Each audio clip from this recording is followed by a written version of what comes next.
Salut tout le monde, j'espère que vous allez bien tous et toutes. On se retrouve et oui, alors je sais que j'aurais dû vous faire, entre guillemets, la rediffusion du live qui a eu lieu sur Twitch, mais suite à des problèmes de... Ouais, ce vilain garnement là, qui est ici, là, que vous voyez ici, bah, on peut pas dire qu'il a été très sage et résultat, eh ben, il y a eu quelques petites déconnexions, donc je suis obligé de trouver une solution. Et donc je vous offre finalement ce que je pense être la meilleure solution. Je vais vous offrir, voilà, pour pouvoir me faire pardonner, donc on va faire les 6 matchs qui vous ont proposés. Durant les 6 matchs, voilà, je vais vous donner mon avis sur tous les matchs qui sont proposés. Et comme ça, à la limite, vous aurez vos vidéos YouTube qui auront lieu d'ailleurs pour information. Elles seront diffusées à 21h comme il était prévu dès le départ. Donc allez, on va commencer tout de suite avec la match card. Concrètement, bah, la match card qui est au niveau de 6 matchs, pardon, bah, pas 7, hein, 6. Qui sont proposés. Donc on a Liv Morgan qui fera face à Carmella. On parlera d'ailleurs tout de suite. C'est le but de cette vidéo d'ailleurs, voilà, c'est ça que je veux dire. Vous avez ensuite Damon Priest, Jeff Hardy et Sheamus, ça sera la deuxième vidéo. Vous aurez les Usos contre les Street Profits. J'ai envie de dire que ça va être très rapide à en parler. Enfin, on ira ensuite voir Bianca Belair et Becky Lynch, ça sera la quatrième. Avant-dernière vidéo, ça sera Charlotte Flair contre Alexa Bliss. Et la dernière vidéo sera donc entre Roman Reigns et le Demon King, Finn Balor. Allez, maintenant on va commencer tout de suite avec... on va commencer à parler de la carte. Déjà, on va commencer à parler de la carte parce que la carte, elle est sujet à discussion déjà. Alors, qu'est-ce qu'on peut dire de cette carte? La première chose qu'on peut dire, c'est qu'il y a déjà une sorte d'équité féminin-masculin. Parce que concrètement, il y a eu autant de matchs féminins que de masculins.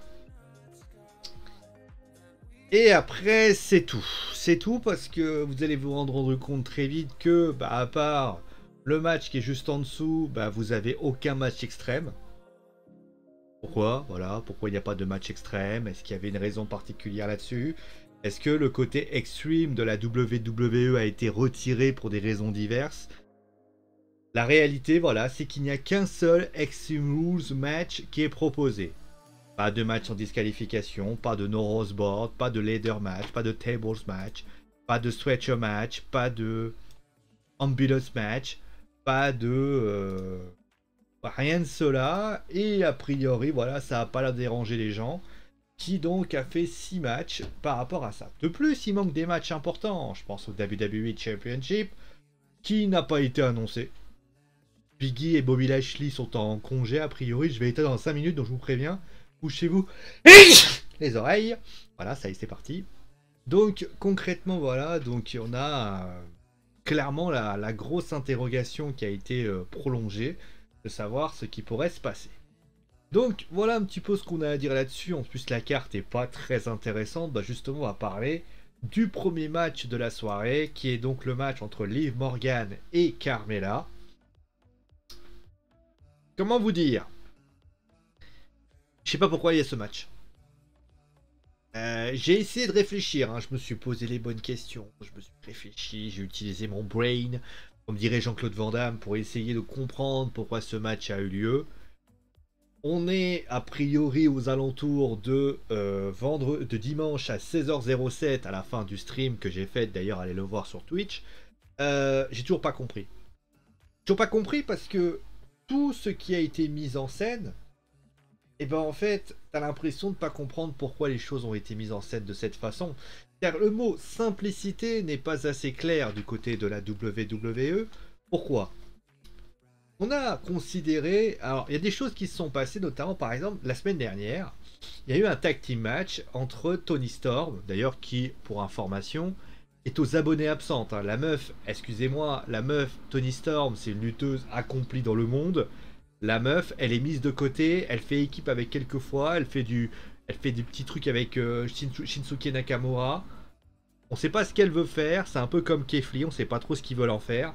Et qu'est-ce qui se passe entre ces deux-là? Il se passe que, la semaine dernière, Carmella, a priori, se serait fait défigurer de la part Liv Morgan par un violent coup de pied.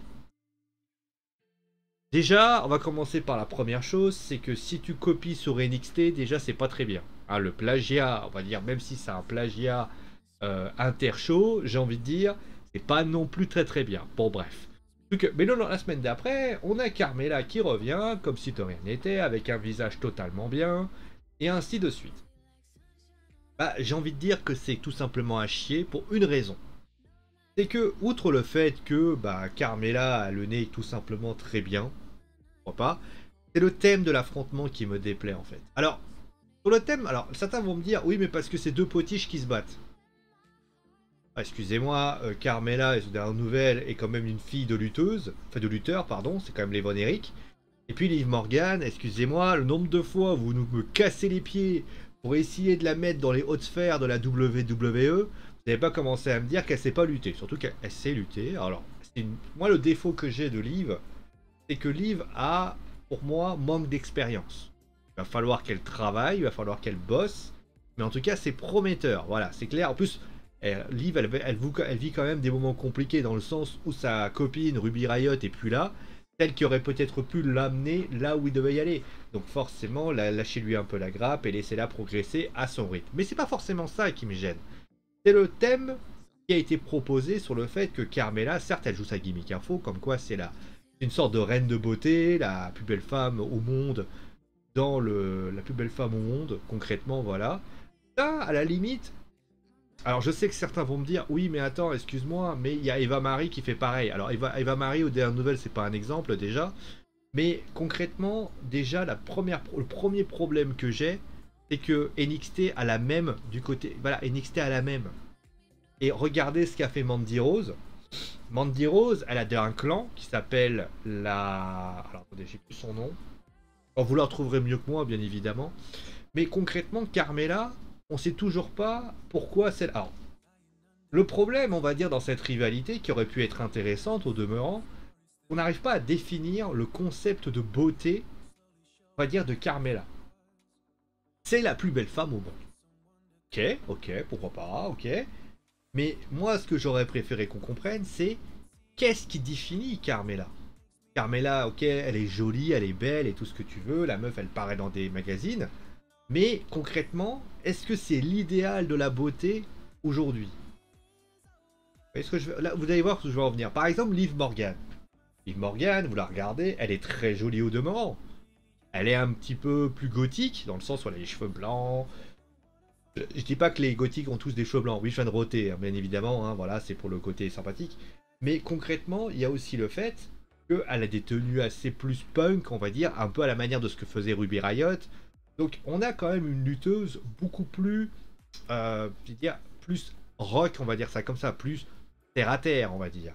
Et moi, ce que j'aurais aimé, c'est qu'on débatte de ça, c'est qu'on nous analyse. Carmella aurait pu être une forme de beauté, qu'elle se définit, et Liv Morgan est considérée comme une forme de beauté qu'elle se définit. Et les fans auraient choisi entre la beauté de Liv Morgan ou la beauté de Carmella. Donc ça aurait été intéressant, ça aurait raconté quelque chose. Et aussi, il y a un deuxième point. À la limite, tu veux jouer sur ça à fond, bah, Liv Morgan, pour ainsi dire, elle est aussi, pour ainsi dire, sa beauté, ça se rejaillit sur le ring. Parce que sur le ring, elle lutte bien, et au final, quand elle a défiguré Carmella, en fait, elle a défiguré ce phénomène de beauté qu'elle ne supporte pas. On aurait pu jouer là-dessus. Non, on s'est dit dans sa tête, non, non, non, on va pas... Ok, à un moment donné, les fans ne vont pas comprendre. Alors, je pourrais signaler une chose très importante, les fans ne sont pas... Alors, certes, la WWE est PG. Mais aux dernières nouvelles, vous n'êtes pas obligé de faire du Toyotaro avec Dragon Ball Super à nous expliquer. Vous n'êtes pas obligé de nous expliquer par A plus B qu'à un moment donné, tu nous fais de la subtilité pour nous faire comprendre que Liv Morgan... Non, non. Clairement, fais-nous cette storyline et tu vas voir que moi, je vais arrêter de râler tout de suite. Pourquoi? Parce que moi, j'aurais été obligé de choisir mon camp. Et je suis désolé de le dire, il y a beaucoup d'hommes qui trouvent la plastique de Carmella très jolie.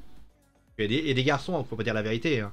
Ils considèrent concrètement que Carmella n'est là que pour lutter. Enfin, les femmes, les lutteuses, hein, entre guillemets, sont des lutteuses qui sont juste là pour leur physique. Hein, voilà. Et concrètement, ça aurait pu avoir un débat aussi.